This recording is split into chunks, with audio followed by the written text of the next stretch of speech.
بسم اللہ الرحمن الرحیم۔ السلام علیکم۔ ایم ای فاؤنڈیشن اسکول میں خوش آمدید۔ میں آپ کی اردو کی ٹیچر ہوں اور آج میں آپ کو کلاس 3 کے اردو کے اسائنمنٹ کے بارے میں سمجھاؤں گی۔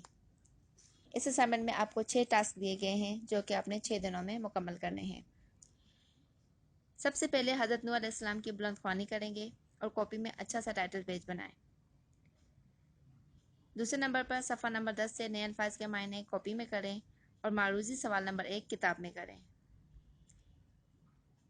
تیسرے نمبر پہ مختصر سوالات کے جوابات کاپی میں کریں، سوال بلو کلر سے اور جواب پینسل سے لکھیں۔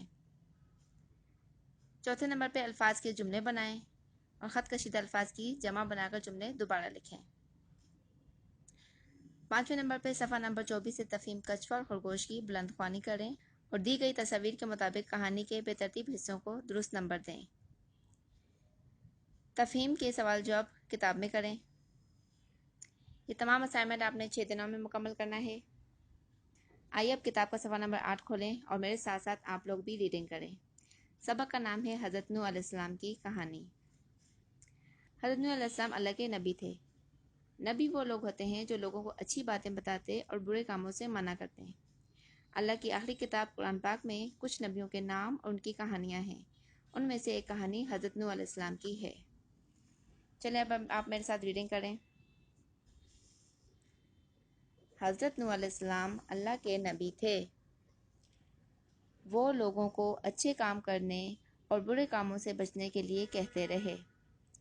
وہ بہت دنوں تک بلکہ بہت سالوں تک لوگوں کو سمجھاتے رہے، لیکن کچھ ہی لوگوں نے ان کی باتیں سن کر برے کاموں کو چھوڑا، باقی تمام لوگ برے کاموں میں مصروف رہے۔ مصروف کا مطلب ہے کام میں لگا رہنا یا مشغول رہنا۔ حضرت نوح علیہ السلام اللہ کے نبی تھے۔ وہ لوگوں کو اچھی باتیں بتاتے تھے، ایک اللہ کی عبادت کرنے کو کہتے تھے، جھوٹ بولنے سے منع فرماتے تھے اور ہر برے کام سے بچنے کی تلقین کرتے تھے۔ وہ کئی سالوں تک لوگوں کو اچھی باتیں سمجھاتے رہے، لیکن کچھ ہی لوگوں نے ان کی بات مانی اور باقی سارے لوگ برے کاموں میں لگے رہے۔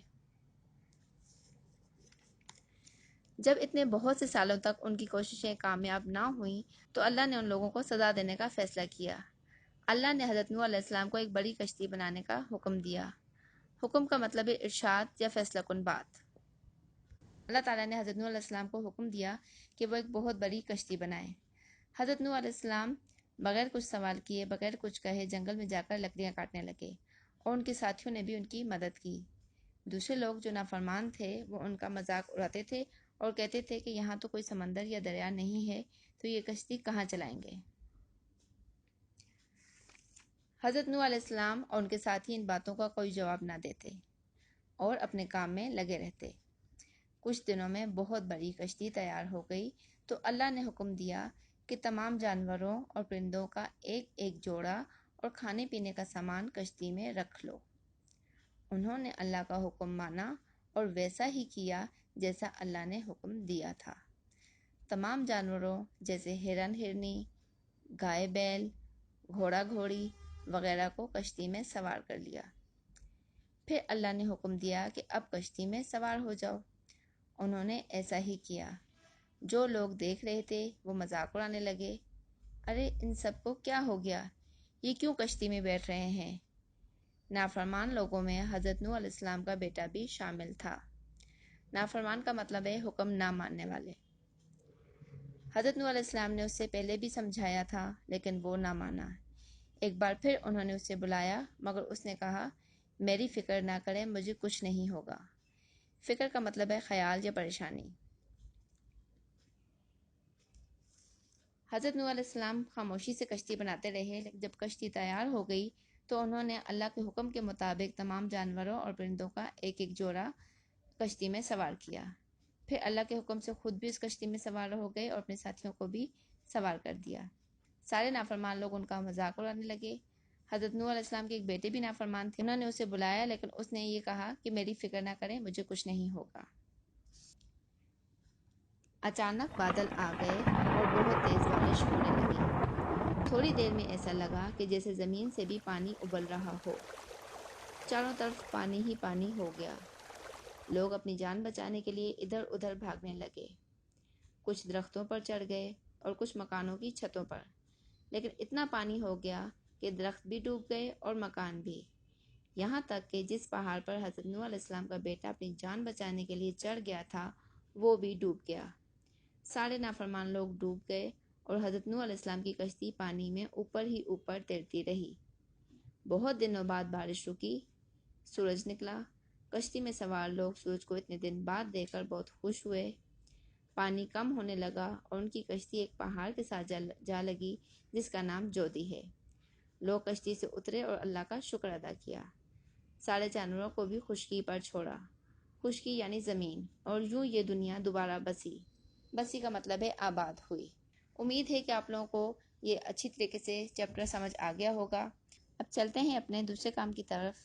صفحہ نمبر 10 سے نئے الفاظ کے معنی کاپی میں لکھیں۔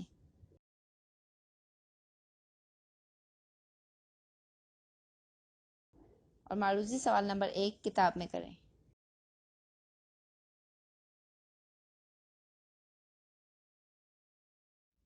تیسرا کام ہے مختصر سوالات کے جوابات کاپی میں لکھیں۔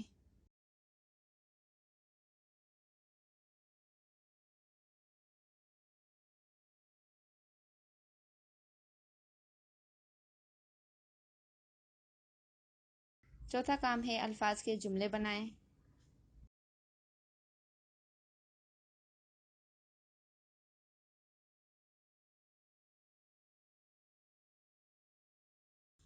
پانچواں کام ہے صفحہ نمبر 11 سے دیے گئے رنگین الفاظ کی جمع بنا کر جملے دوبارہ کاپی میں لکھیں۔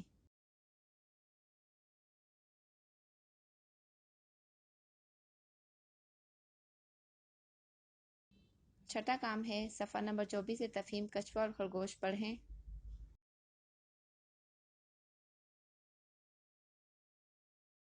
دی گئی تصاویر کے مطابق کہانی کے بے ترتیب حصوں کو درست نمبر دیجیے۔ صفحہ نمبر 26 پر سوالوں کے جواب کتاب میں لکھیں۔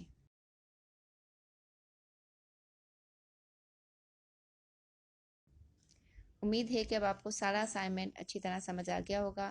آپ لوگوں نے بہت اچھی طریقے سے صاف ستھری رائٹنگ میں کام کر کے جمع کروانا ہے۔ اور اب آخر میں ایک اچھی بات، ہمیں اپنے والدین کا اور بڑوں کا احترام کرنا چاہیے۔ یہ والدین ہی ہیں جو ہماری ہر ضرورت کا خیال رکھتے ہیں، تو ہمیں بھی چاہیے ہم ان کا خیال رکھیں، ان کا ادب کریں، ان کا احترام کریں۔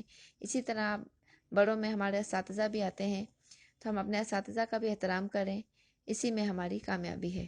اللہ حافظ۔